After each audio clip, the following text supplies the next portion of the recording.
কালকে বন্ধুরা গাড়িটা ঠিক করে, কালকে এমন ঠিক হয়েছে গাড়িটা হট পিক আপ হয়ে গেছে। চালাতে একটু অসুবিধা হচ্ছে যদিও, তো ওটা কোনো ফ্যাক্টর না, ম্যানেজ করা যাবে আর কি। আস্তে আস্তে আদাত লাগ জায়গা।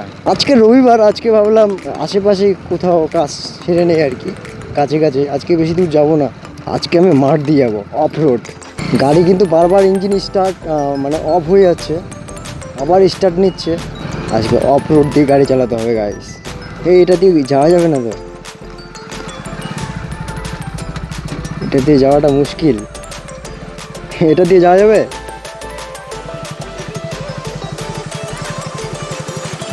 আচ্ছা ট্রাই করে দেখি, এটা দিয়ে যাবো। চলো adventure. What, wow wow wow what. Risk কি, কিন্তু মাঝে মাঝে এরকম রিস্ক নেওয়াই যায়।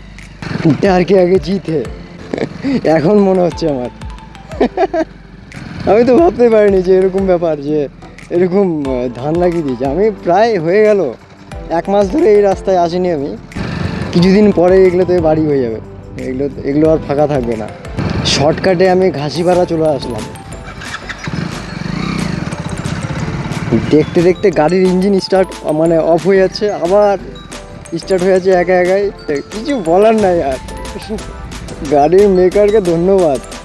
দেখি ভাই কোথায় আছে, একটু ভাইকে ফোন করে নেই। এখানে দাঁড়িয়ে যাই। কোথায় কোথায় আছিস? আর বলছিস ভাই, সমস্যা হয়ে গেল রে। কি ব্যাপার? কি ব্যাপার বলতে, আশ্রমে কেউ নাই বুঝলি।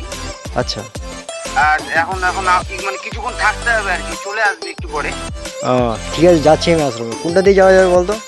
এদিক দিয়ে আয়, তুই অফিস হয়ে আয়। ঠিক আছে, যাচ্ছি। ব্লগিং সেট আপ তৈরি করে নিয়েছি বুঝলি তো? আয় আয়, ব্লগ শুরু হবে। আমি আজ শুট করবো। ঠিক আছে, আচ্ছা। পারমিশন নিয়ে নিলাম। পারমিশন নেওয়াটা উচিত সব জায়গায়, যে ভিডিওর ব্যাপার তো, যেহেতু এটা সোশ্যাল মিডিয়ায় যাবে। সোশ্যাল মিডিয়া নানা রকম মানুষ নানা রকম মন্তব্য করতেই পারে, তো সেই অনুযায়ী পারমিশন নেওয়াটা উচিত। হাসিপাড়া মোড় থেকে সোজা চলে যাবো তুত অফিস হয়ে।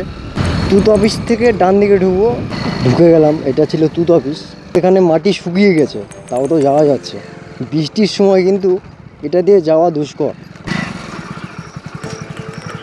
বাইক আর ঢোকানো যাবে না, বাইকটা এখানেই রেখে দিই। হরে কৃষ্ণ, কেমন আছিস তোরা? ভালো আছিস তো? যাক রতিন, তারপর সব ঠিকঠাক তো?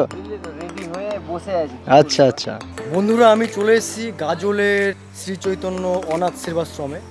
তো এখানে আমি দেখতে পাচ্ছি বাচ্চারা খেলাধুলা করছে। এখানে টাইম মতো পড়াশোনা করা হয়, টাইম মতো খেলাধুলা করা হয়, এবং টাইম মতো শ্রীমদ্ ভাগবত পাঠ করানো হয়, এবং ভজন সন্ধ্যা, পরিবার মঙ্গল অনুষ্ঠান এবং মহাপুর ভোগ রাত যাকে বলা হয়।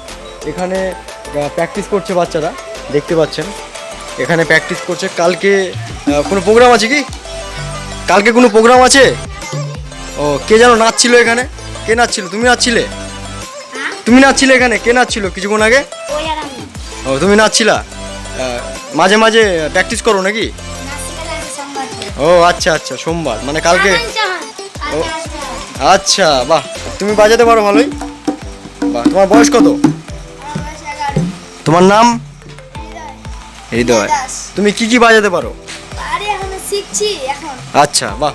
এখানে সবাই ছোট ছোট বাচ্চারা টাইম মতো পড়াশোনা করে, টাইম মতো খেলাধুলা সব কিছুই করে। ব্যানার দেখতে পাচ্ছি এখানে, শ্রী চৈতন্য সেবাশ্রম, গুরু কৃপাহি কেবলং। ঠিক আছে, এখানে ফোন নাম্বার দেওয়া। শালবোনা তুত অফিসের দক্ষিণে, গাজল, মালদা। সবাই টাইম মতো এখানে সব কাজ করে। আমার খুব ভালো লাগে যখন এখানে আসি, তখন সত্যি একটা আলাদাই ফিল মনে হয় আমাকে। তো এই জিনিসটা ভালো জিনিস। এখানে আশ্রমে আমি বড় কাউকে দেখতে পাচ্ছি না। এখানে বড় বলতে এখানে আমাদের আছে রতিনবাবু, এখানকারই আশ্রমের সদস্য বলা যেতে পারে, মেম্বার এবং পরিচালক বলা যেতে পারে, বা বাচ্চাদের শিক্ষক বলা যেতে পারে। হ্যাঁ, তো ট্রেনার যাকে বলে, ট্রেন করে বাচ্চাদের, কী করছে না করছে সব কিছু পরিচালনা করে। তো আমি রতিনের মুখ থেকে কিছু শুনে নেব এখানকার প্রতিদিন ডেইলি রুটিনটা কী আসলে। হ্যাঁ, কখন ঘুম থেকে ওঠা হয়, কখন কী খাওয়া দাওয়া করা হয় এবং কখন কী করা হয় এবং রাত্রে কখন ঘুমাতে যায় সবাই। এখানকার প্রতিদিনের রুটিন আমরা জেনে নেব। আমরা কথা বলছি এখন রথিনের সাথে। রথিন, বলো, সকালে তুমি কখন ওঠো?